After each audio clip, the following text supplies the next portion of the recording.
Hey everyone, thank you for joining me. I just need to hear if you can hear me at all. Let me know if you can hear me. I have my headphones in and I can always take them out. But good morning, good morning, good morning. Thank you so much for joining me live this morning for today's episode. Today we're talking about getting uncomfortable with change and chaos. And we're going to get this party started. I just have this different screen showing up in front of me, so I don't know if you can see me. There we go. Now I should be able to see you. Okay, hey Tammy's here. She can hear me. Good morning, good morning. Okay, so the first thing I'm going to put up, I'm just responding to somebody else because she can't get in the group. I just want to make sure she can get in the group, and I might need to check after, but I'm just gonna try right now, making sure I have her in here. Pretty sure I accepted her, and this is it, right? Sometimes people come in last minute. Okay. So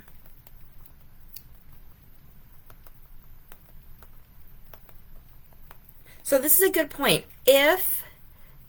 Today's all about changing chaos. Yeah. So, if you've got any friends joining this or you like what you see today, they're just going to have to enter the Celebrate Everything group in order to get in here to see this information. I thought about posting this one as my podcast like I did last week, but I decided not to. And then I thought last minute about including this on my YouTube channel for more people to see. And I might download the live afterwards and do that. But for now, you're all with me here live. So welcome, welcome. There's a few people I need to tag. So if there is somebody that you want to see this, let me know. We will get them in the group and we will tag them on this live or some of the other lives. This is my 11th Saturday live, and we've talked about so many different things. We can circle back and talk about those whenever you're ready, but all of the replays, look at this. There's this piece sticking out, and we all know it's backwards on the live there. Well, now there's more pieces sticking out. Oh well. Tammy, thank you for joining us today. I really, really appreciate it. And you know how interactive I like this to be. So when it comes to getting comfortable with change and chaos, what is the first thing that comes to mind? And I'm just going to sit here and sip my coffee while I hear some of these answers come in. The first thing that comes to mind when it comes to change, chaos, and getting comfortable.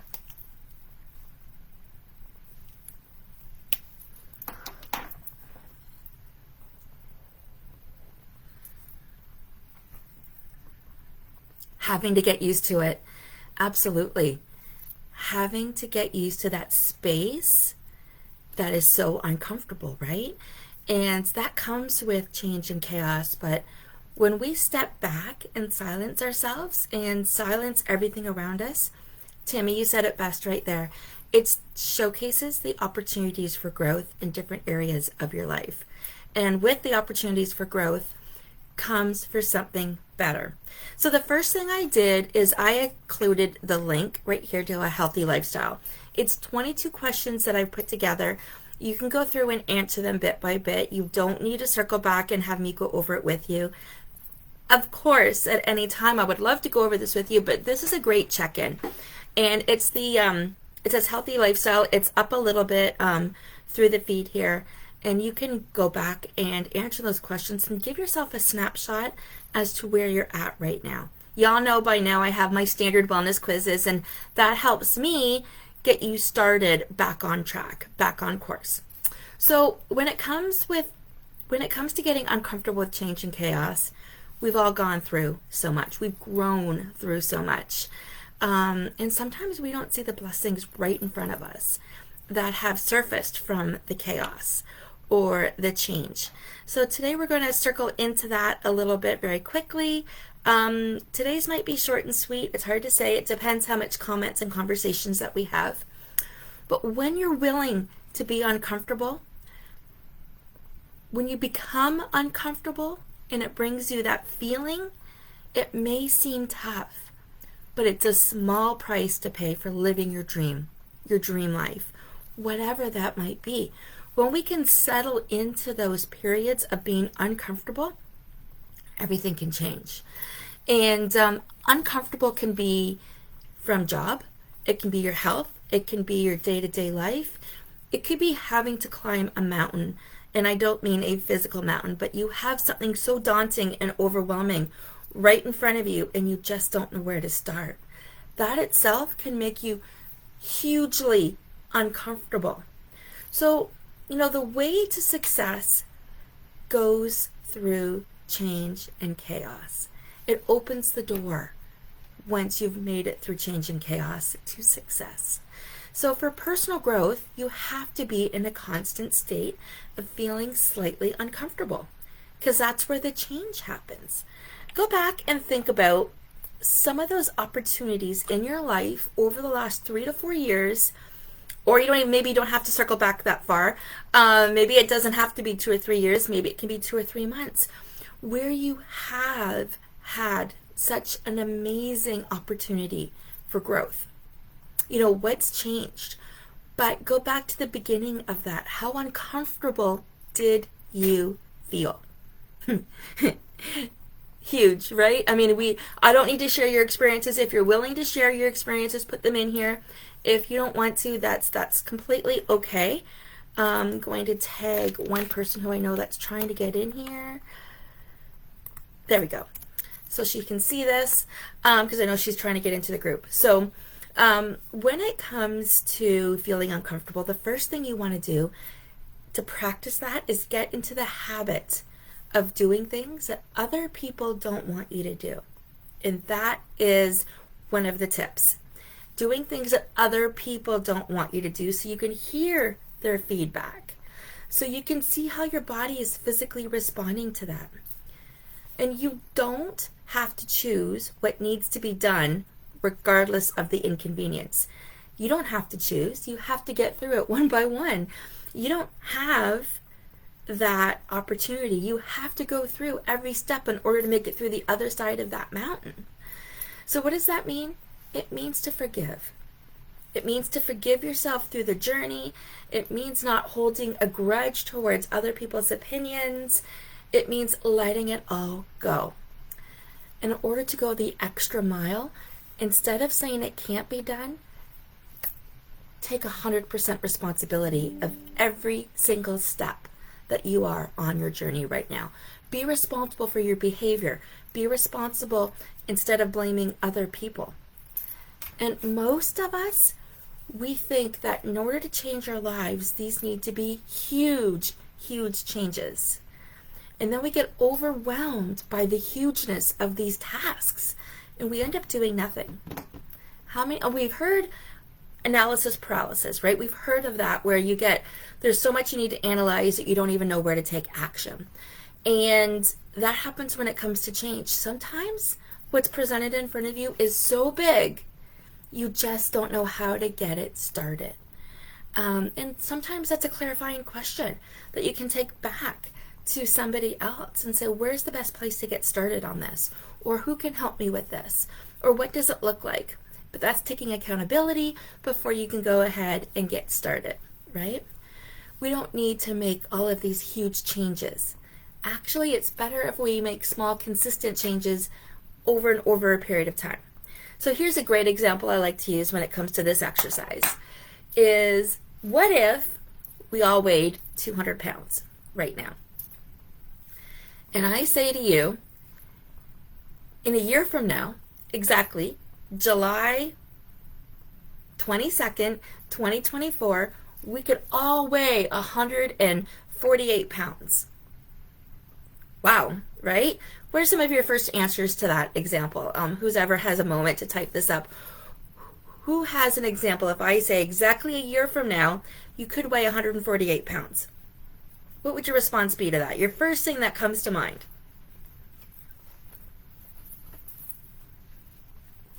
And I understand your hands might be full as you're listening to this, and that's a-okay. When I've asked this question in the past, people are shocked. They're like, no, it's not possible. If it was possible, I would have done it already. Or, wow, that's, 52 pounds, that's a lot of weight. It's impossible. They see this as huge change. But we all know that losing a pound a week is not only sustainable, it is safe. And you can do this comfortably over and over and over and over again. So when you look at it that way, that, my friends, is 4 pounds a month. That, my friends, is 12 pounds a quarter. That, my friends, makes it so you would be down to 148 pounds a year from now. Okay? This is what we do with our goals or anything that makes us feel so uncomfortable when it comes to change and chaos. Tammy, yes, you would feel amazing. We would all feel amazing if we shook off 52 pounds off of our bodies. Maybe not everybody. Some people might be way too small and they can't handle that. But my whole point with that example is bringing it down to bite-sized pieces. And there are so many ways I can help you do this. I'm going to do a selfish little plug.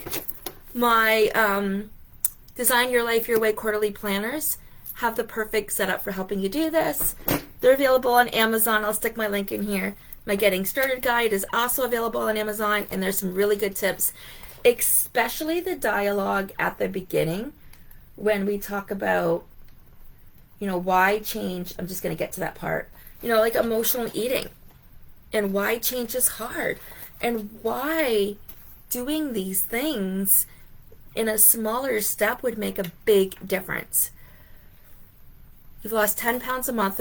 Timmy, I'm just reading Tammy's notes here. I've lost 10 pounds a month or 30 pounds a month. Yeah, 30 pounds a month, my friend, is not safe. I'm sure you had a hard time sustaining that.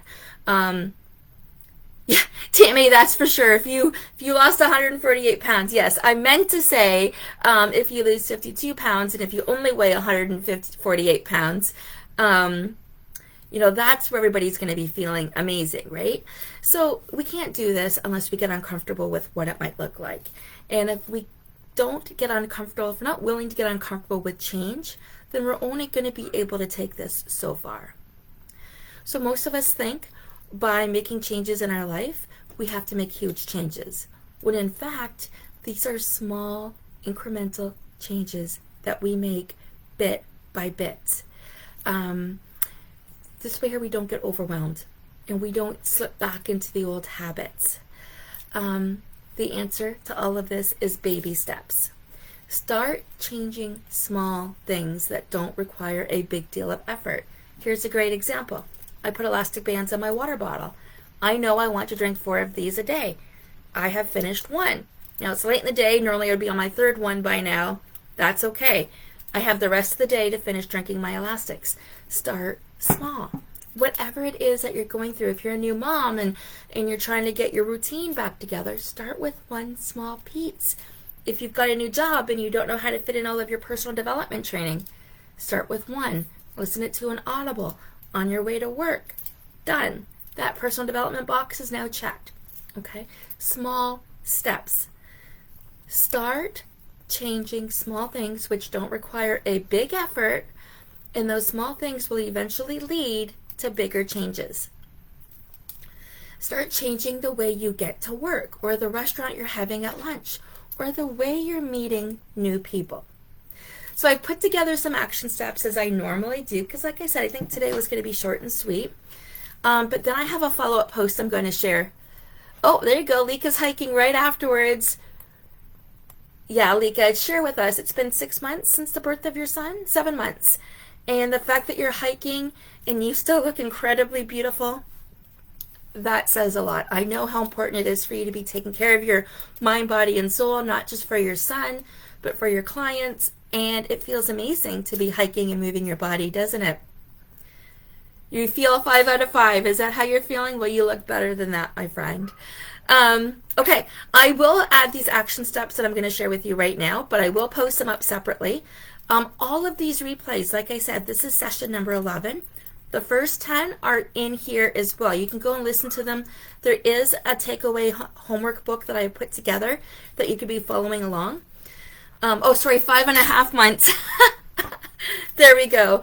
Her baby boy, Remy, I've yet to meet him, but that's just climbing from when I was sick. So, action steps. Do something today that makes you feel slightly uncomfortable.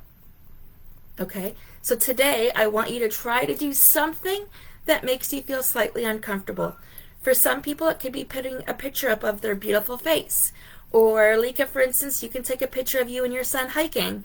Whatever it could be, something that steps you a little bit outside of your comfort level. And I want you to repeat that tomorrow. Not the exact same thing, but that stepping out of your comfort zone. And what will you change tomorrow?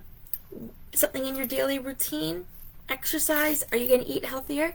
So these are your 2 daily action steps. Do something that makes you feel slightly uncomfortable every day, and think about what you'll change tomorrow. Is it your daily routine? Is it exercise? Is it eating healthier? I'm not going to fill in these gaps. This is completely up to you. But what I am going to do is put my link tree here where you can access my books that we talked about. You can access some of my different quizzes. Go ahead and do that other quiz that I put up here. I'll put it one more time in here. I'll just copy it. No, I guess I don't know if I can copy it. I will try to copy it. This is the one I want you to do as well. And I'm going to be putting together about 50 different ideas that you can do a little bit differently to help you get uncomfortable with change. So guys, I hope you liked today's live. Thank you so much for joining me. And before I sign off, do you have any questions at all that you would love to share?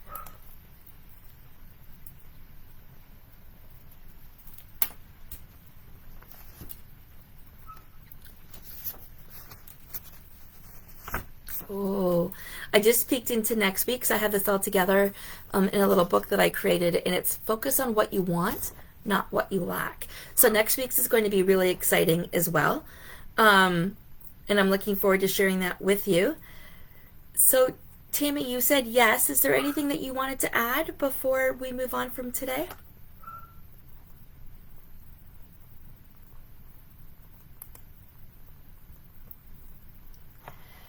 That last one didn't work, so I'm going to remove it. Okay, perfect. So if you're making small changes and not seeing results, I would certainly love to encourage a one-on-one about that. Only because, unless you're willing to share the information here, it could be you might need to be making other changes to see results. It could be the mindset. It could be other things, such as what you're thinking, what you're doing. It could be for the wrong reasons. You see, and we're going to tap into this a little bit more for next week, but if you don't believe it's possible for you to lose weight and yet you're going through the motions of losing weight, you're not going to lose the weight. Okay, that's one example. That is a lot of mindset, but not knowing what those changes are that you are making and waiting for the results. So if you're drinking half your body weight in water and you're not seeing any other results, for instance, then what kind of food are you eating and when? That's just an example, okay? If you're trying to save money but your budget's not in alignment, we need to look at that. So depending on what it is, and I do welcome a free one-on-one call to go over that question with you, Tammy, or anybody else. It might not be the change that you have to stop doing. It might be adding a little bit more to it, or thinking differently about it, or appreciating other things that you might not think are related. So here's a great example. People coming to the gym to work out, they're looking to instantly reshape their body, right? They're looking for instant gratification. But the first thing that they notice is increased happiness, increased joy. They're not looking at their body isn't shaping for another 12 weeks necessarily. But there is something that they are noticing. It's just being mindful of what that is. Okay, Tammy, you have my calendar, dear. Send me a link, or send me, I'll put my calendar in here, but I'm pretty sure you have it. Make it easy for anybody listening to this and watching this or catching the replay at any time. If you're catching the replay, put the word replay in. There's my calendar link right there. Book a time with me. We'll chat about your questions in specific. We'll dive deep and see what we come up with. And don't forget, before any call, I would love to have you do the wellness quiz so I can get a clear understanding as to which one of your chakras might be blocked, and that might be the result right there. Guys, thank you so much for joining me today. Go and enjoy your day. I know I am going to be resting today. I'm showing you all a picture of the book I'm reading. I'm just going to pull it up. I just took it not that long ago. Okay. The desire. Okay, let's try it without the light. I'm trying to find out where to put this here. Oh, I think I had it in this corner. No. Okay, yeah. The Desire Map by Danielle Laporte. It's my light. That's okay. The Desire Map by Danielle Laporte. I am reading this book today. And that's my intention, is to journal and to read and to relax. So, my friends, I hope you have an amazing day right now. Lika, you go enjoy your walk with your lovely son. Hopefully we'll see you next weekend. And Tammy, you and I are going to chat. And anybody else catching the replay, whether you're catching this on YouTube or through my group here, or you want to invite others, I would be pleased to have you at any time. And just catch the replay. Make it a great day, my friends. And we will talk soon. Sending you so much love and light.